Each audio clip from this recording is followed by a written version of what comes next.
Welcome to PICK3R on Promo, where I interview industry leaders in the promotional product space by asking them 3 hot take questions to get their unfiltered answers. Let's get this started.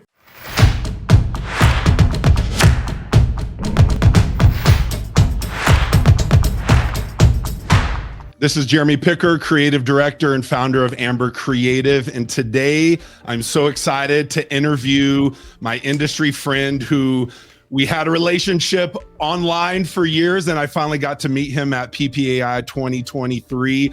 And super excited. Bill, thank you so much for being on my little show today. Jeremy, you're digging the bottom of the barrel if you're having me on board, so I am glad to be at the bottom. Hey man, in my eyes, you are a leader, and you are one that people look up to and go to for a lot of information. And I'm super excited to kind of talk about real quick your journey. Can you introduce yourself, talk about your company, how long you've been in the industry, and why you are still here?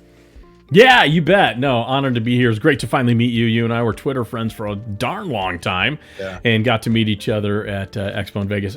So I own and started and run a company called Brand of 8, where we work with our clients on both inside the promotional products industry and outside the promotional products industry to share their story and move their target audiences to action. So I am the founder and creative director. I've been in the industry 23 years, believe it or not, the promotional products industry. 15 years on the distributor side, and then the last 7 or 8 or so here on the service provider side. And why am I still here? Because somehow I still bamboozle people that I'm worth paying. So I'm here because I get paid. Now I'm here because I love what I'm doing. I love the industry. It's given me so much, and the opportunity to work with so many people, meet new people like yourself who new friends, but also to get to work with old friends is such a joy for me. And so I don't go to work every day. I get to work with my friends, and what better way to ply one's trade? I know, man. And, obviously, I know you used to be in sales, right? Where you were traveling and getting to see people every day. And now, most likely, you're like us in our caves. So that's quite a change. But, doing these things really helps kind of connect with other people. And so kind of getting into my first question, what was the main reason that you went from helping the end buyer to helping your peers in the industry? Great question. And just for transparency, I have no idea what Jeremy's asking me. We kind of agreed on that, so I have no clue. So, and I love that it's on the scroll there because I can remember what you asked. Honestly, it's one of those things. You go to school, you think you're good at certain things, you think you have a passion for certain things. And I did. I was a very good salesperson. I wasn't the greatest, wasn't the best, but I was very good at what I did. But I didn't love it. And what I found myself doing was gravitating more toward the creative side of things. And I'm a big believer, if you're either born creative or you're not. Some things can be taught, some things are just inherent. And I believe creativity is one of those things. And so when I actually found myself out of a job in 2014, I thought, what better way to get myself out there and then to build a brand and build a website to support that brand, which was basically, in my mind, an online resume. And the more I did that, the more I realized I think I have a slight aptitude for graphic design, for viewing things a different way, for telling people's story in a way that their target audience needs to hear so that they can have their goals achieved. And so it really started from there. That's how I moved from, going from the end users to really focusing on our industry and helping tell their stories. As you know, from a distributor perspective, everybody's selling the same thing from the same suppliers at about the same price. And then from the supplier's perspective, I joke, but they have a very unreliable sales force in distributors. So it's incumbent upon them to tell their stories in a manner that engages a distributor to want to present that product as a solution for their end user clients. It's awesome, man. I love that you've moved, from that end consumer to our peers. And we're kind of trying to do that with our company as well. We have these big dreams. Our team has so much experience in creating merchandise lines that we're so small. our circle of impact can only be so big. So we're looking to divert some of our attention to support people in our industry.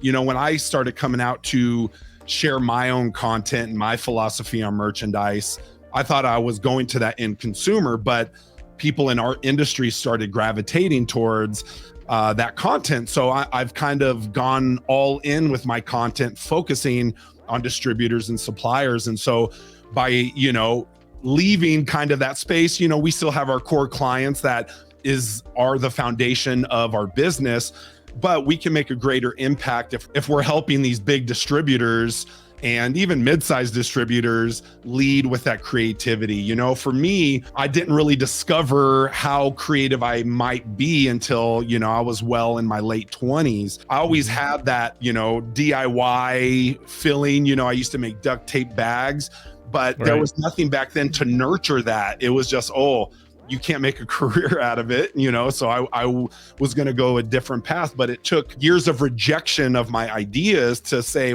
you know what, my ideas have merit, and I'm trying to take what I have. And even if it's just helping distributors up their creativity a little bit, you know, if they're left brained, how can we get them to build that right brain a little bit? Because again, you have to offer something more to your customers than that catalog. So how do we elevate the merch you're already creating, you know, with the finishings, with the fabrics, with the decoration techniques? And so, you know, this is why the arts are so important and trying new things are so important. You hit something that I touched on briefly earlier. You didn't realize you were creative until the capacity you're creative, and you are, until your late 20s. I didn't realize I was really, really good at marketing and branding until I was in my early 40s. You know, that's why arts and things like that, they seem so daunting. Oh, I could never do that. I could never play a guitar. I could never create that type of an ad campaign. Well, you don't know unless you really try. And I know that sounds very trite and very 1940s parenting, but it's very true. It's very true. I agree. Yeah. And, you know, the figuring out how to support these schools and find, you know, these programs, because I know my son, he is super creative. He hates school, but, you know, he loves certain aspects of the music and arts. And I want to really nurture that, because I didn't get that. You know, my parents were old school, so it was study and go get a job, you know? And so I know everything's changed, but, you know, having these conversations, this video hopefully finds, you know, in the hands of some young people that are looking to go on a creative path, that there are opportunities outside of just being a painter or a designer, you know? And if there aren't opportunities, create the job you want, start doing it, and people will hire you. Trust me. Love it. Love it. All right. So being in such a creative industry, why do you think there aren't more creative directors as a role in the industry? And why aren't these creative directors and even designers in the spotlight, in your opinion?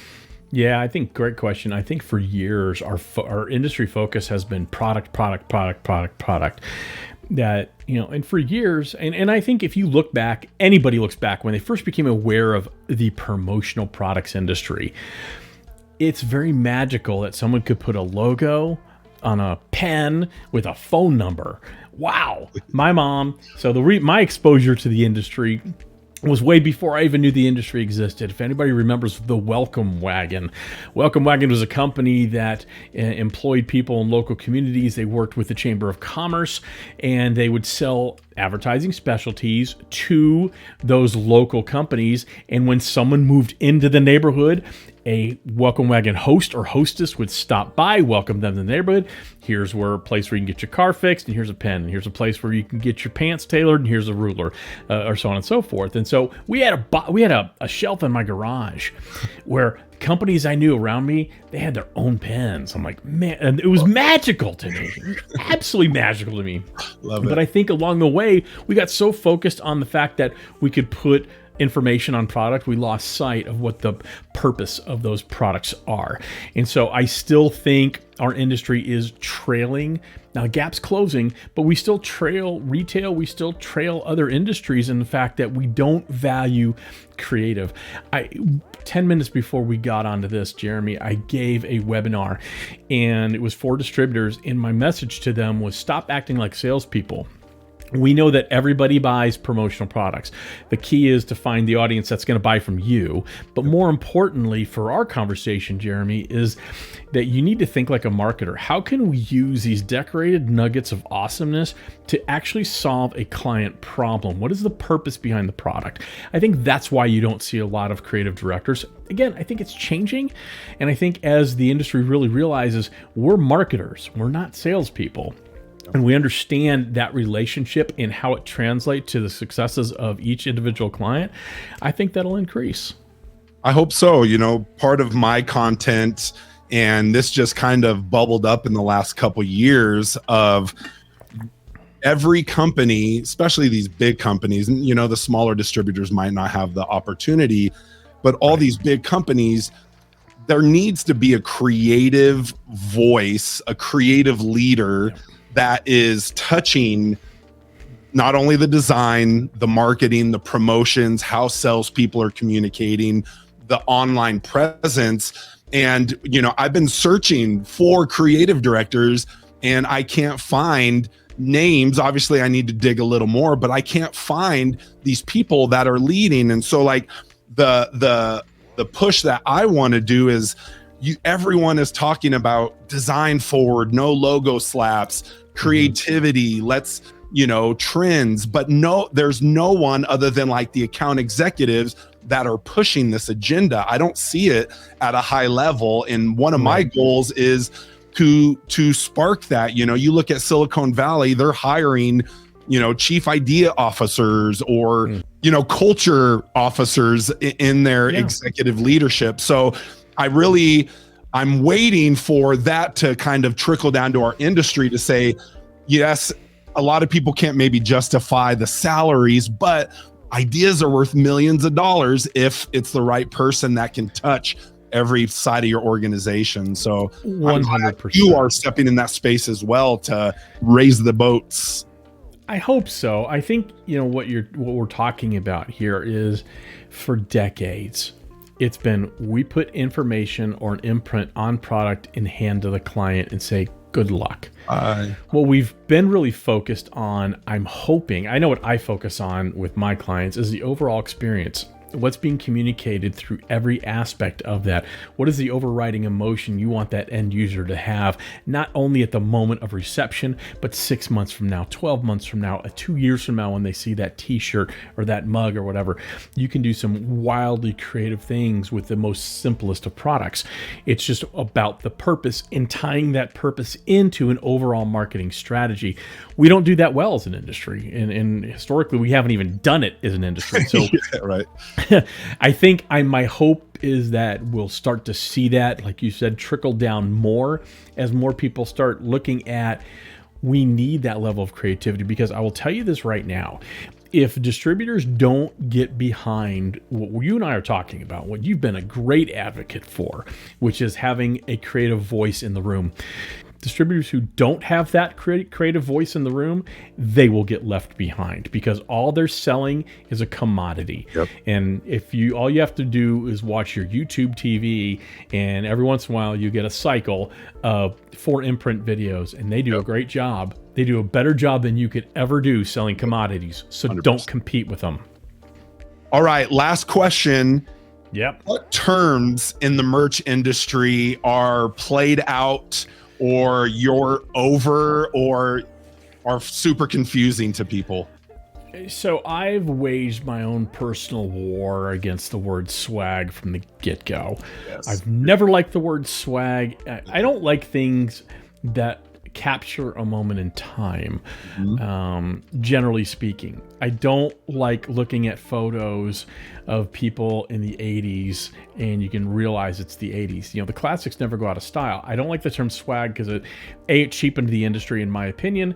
It really lowered what we do. Oh, we just put logos on stuff. You want to talk about logo slapping? That's what swag is, in my opinion. So to me, right now, I'm really tired of hearing merch. That seems to be the new buzzword. You know, people are using it and they don't even know what they're talking about. So to me, I've always stuck to promotional products. It's clunky. I don't love it, but it is what it is. I've always moved towards, though, promotional marketing or branded merchandise. I do like the full word of merchandise. Merch. Are we saving that much time by cutting that off? I mean, how much time am I going to save this year by saying merch instead of merchandise? Sure. 12 seconds? Great. I'm cool with the word merchandise. So I'm tired of, what I'm tired of is people trying to pigeonhole what we do and what our industry provides in terms of value by slapping a label on it. What we do is an inherently critical piece of people's marketing and branding. This stuff lives for a very long time. Hopefully. And it's so to me, it's swag. You were pumping your fist, so I think you agree with me on that one. Yes. And yesterday I saw one of the leaders of a very large distributor / online merch indice provider, and she used the word swagware, and I about threw up in my mouth, man. I was like, what other way to like mess up the end consumer's thought of what we do? But swagware, like, come on, like that's I think that's even below swag. Because it, like, what's the meaning of it? It doesn't even make sense to me. But no, it's like calling merch like stress balls merch balls or something. Here's what I've always said: if you've got a client who wants to call it swag, fine, you sell swag. You got a client that wants to call it merch, it's merch. Who really cares? I mean, who really cares? And yes, that is the top offensive phrase, swagware. I bet it's one word too. Hopefully not.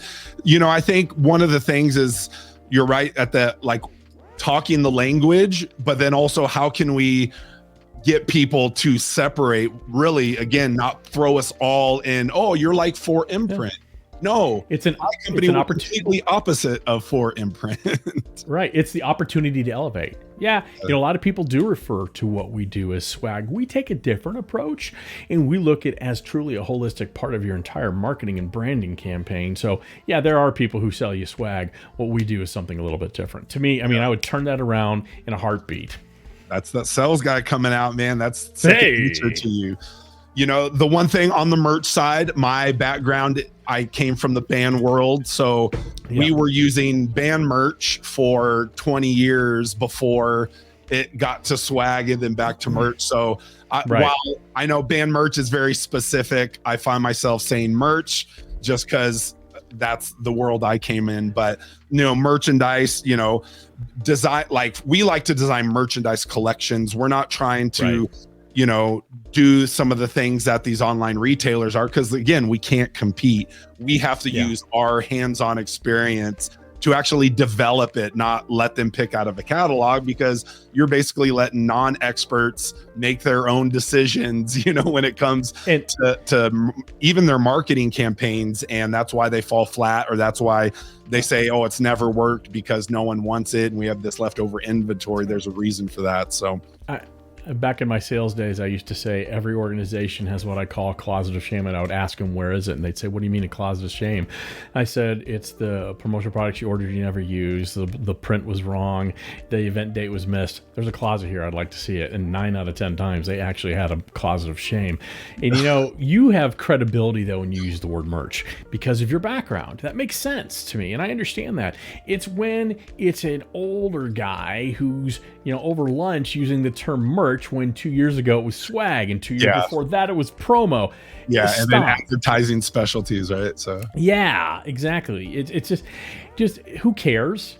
I mean, honestly, who cares? But I would never tell anybody I work in the swag industry, and certainly not the swag wear industry. Oh my gosh, I can't roll like that. So yeah, we need the anti swagware club. Anyways, so we got a bonus question. And I guess there's going to be an option C because I know what your hobbies are, but I usually ask people, what is your favorite food, pizza or tacos? But then I'm going to give you an option C, other. Between the two, if you're going to make me choose between pizza and tacos, I'll go tacos. I think they're just more versatile. But the best food, honestly, is, to me, I'm a boy of the South. We got a lot of problems here in the South, but the one thing that I will die on the hill of, we are best at music and we are best at cooking. And so I absolutely die on the hill. And so during one of my restless moments, decided I wanted to teach myself how to barbecue and smoke meat. And I was telling you before, I think I have now 7 cooking appliances out in my outdoor kitchen. It is my happy space, and I just love being out there with my family, cooking, being enveloped in those wonderful aromas, and then tasting it afterwards is great. So to me, it's absolutely properly barbecued meat, and I'm talking Texas barbecue. Love it. You're cowboy cologne, man. You got to love it. Gotta bet. You gotta bet. And I just representing, I lived in Nashville for 10 years in the world. So I'm repping good old Nashville cowboy shirts for you. I love it. I live in Franklin, which is about 15 miles south of Nashville. Yeah. I love it. Absolutely love it here. The weather's today is 62 degrees, sunny as a day. And we get about 50 days like this a year, and it's just fabulous. So there's a lot worse places to live, and I've lived in some of them. For sure. Well, Bill, thank you so much, man. It's so good to connect. Sorry we didn't connect at PPAI, but I feel like there was so much distraction going on. This gives us a intimate conversation, and thank you for not sugarcoating things, speaking from your heart. It's truly awesome to see the passion that you have for the industry. And, I just wanted to say thank you for being a good example. Part of the reason I'm doing this little podcast here is feeling guilty in a way that I haven't been following my call to do it, and just seeing you and Kirby do this on a consistent basis year after year just really encourages me to get out there. And in turn, I want to encourage other people in our industry to put themselves in front of video, put themselves in front of clients, to let them see what we're trying to do, who we are, showing our passion and letting that come through. So thank you so much, man. I appreciate you. Oh man, my pleasure. I love what you do. I'm a fan. I think you know that. I've been very clear with that. And we need more people. We need everybody's voice. You're not the end all be all. I'm not the end all be all. None of us are. But as a collective, if we start thinking in terms of how we can really help our clients through creative design, through effective delivery, and through really thoughtful and intentional promotional products, branded merchandise, merch, swag, whatever you want to call it, we can really elevate this industry. And I think, if I have one legacy, besides not ever really pulling any punches, because what you see is what you get. I'm same here as I would be sitting at a bar.